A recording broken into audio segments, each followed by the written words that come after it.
Hello everyone, I'm Kevin Egan and welcome to this year's first edition of BTN Soccer Report. Last season was a huge success for Big Ten men's soccer and the conference has hit the ground running with some fantastic pre-season results this term. Expectations are high and we hope you'll enjoy the journey with us here on BTN. The Big Ten pre-season coaches poll is an example of how deep the conference is this year. Michigan, who lost out in the national championship game last season, are in 4th place, while it's the boys in Bloomington, Indiana, that lead the pack as favourites. And I'm delighted to say that Indiana Hoosiers head coach Todd Yeagley joins us now from Bloomington. Todd, a few weeks into the 2011 season now, do you feel this team has what it takes to repeat as Big Ten champions? Well, we're optimistic. I mean, we've played a very good Notre Dame team up at their place, which is again a tough way to start the season, and got a result, and then came to our classic and really had some very good attack and put quite a few goals in the back of the net and defended well. So for 3 games in, we're pretty optimistic with this group. They're very young, but yet at the same time, they got a lot of good energy, and I'm liking the feel of this group thus far. Exactly. Replacing top strikers is never an easy task, especially when you're talking about a player of Will Bruin's stature. You've said several times that goals will not come from one single player this year, so it must please you that 5 players were on the score sheet on Sunday against Dayton. Well, we've seen it in training. We weren't quite sure where it would come, and Will was such a focal point for our attack that so much went through him last year, and what a great player that Will was for us. But this year, we do have a lot more options. We're going to be a little bit deeper in the attack and try to surge at teams and make it very difficult for them to defend us with different looks. And it played out very well this weekend. A lot of different guys got on the scoreboard for the first time, which I think will really build some confidence with some of our younger players. So yeah, I mean, Will obviously would, you don't replace Will, you got to replace it by a committee, and that's really what our hope was this year, that we could have 6, 7 players showing up in the score sheet at different times and in different ways, whether it be restarts, whether it be a back getting forward and unbalancing, a midfielder coming through, and we were able to score some of those goals this weekend. So good positive step thus far. Yeah, and many will point to those 9 goals, talk about it all the time, but in the past 2 games, it must be, or in the past 5 games I should say, it must be noted that only 3 goals were conceded. So the fundamentals are there for a very strong and solid backline. Well, we have some of our leadership upperclassmen in the back line. Chris Estridge, who has really become an excellent outside back, converted attacker. Having a year under his belt in that position last year really helped him come in and solidify the back line. And Caleb Kostanski and Tommy Meyer, along with our goalkeeper Louie, have really started off the year strong. They've been organized. They're getting guys in the right spots early, and their communication's been excellent. So really pleased with the start of our back line and giving us stability up the spine, and good defending starts with obviously holding the ball and being good on the attacking side.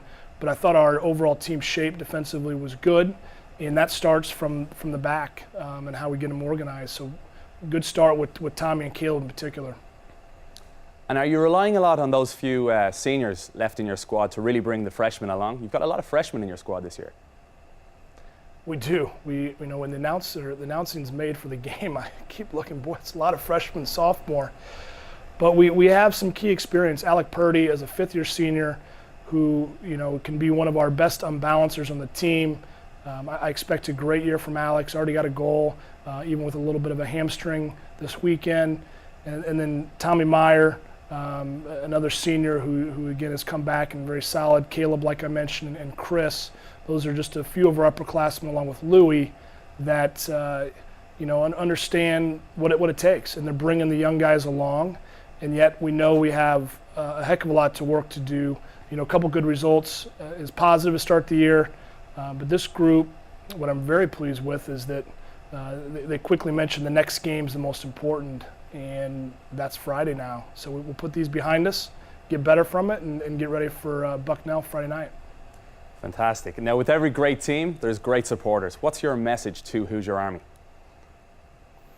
Well, the Hoosier Army, these guys, I mean, we had a line that must have gone from our stadium out to our ticket booth for our first game The students were awesome. We've had a great support group for 30 years. This new Hoosier Army, the logo is fantastic. Obviously all the social media, our sports information does a great job of getting the message out. And I'm just really excited that there's another avenue for our fans to enjoy IU soccer with all the great streams online via Big Ten and obviously IU Hoosiers, that people are going to enjoy seeing this team play. And we just love that Hoosier Army out there and hope to see them out at all our games. Fantastic. Now, I think you were just a one-year-old baby when your father Jerry's legendary tenure at Indiana began back in 1972. So just explain to us what Indiana University means to you and your family. Well, I've grown up in this program. I mean, I know every alumni personally, and so this is more than a job for me. It's this is a really big, important responsibility that I have to continue this program and to continue to lay the groundwork that so many people have done before. And my father and the staffs and the players before, I have so much pride in what work was done to take it from a club sport in '63 to a varsity sport in '73 and become the winningest program since that time. And that makes a lot of the work goes into that, and a lot of great players. And to have that responsibility now on our staff's shoulders in this group is a very big one, and yet one that it's just different than a normal job with our family from IU Soccer, because it really is a family. Well, it really is a great story. Todd, it's been an absolute pleasure. Thank you for taking the time to speak to us, and we wish you all the very best this season. Thank you so much. Now here's a look at our September soccer schedule here on BTN. 3 women's games get proceedings underway on the 18th, with co-champs Ohio State travelling to Minnesota. And look at that, on the 25th, Big Ten tournament winners Michigan take on old rivals Ohio State. BTN Soccer Report would love to hear your thoughts and questions. Contact us on Twitter at BTN Soccer Report. That's all for now. Chicago Fire goalkeeping coach Aaron Hyde will join me in studio next week to preview the Big Ten men's and women's regular season. Until then, take care.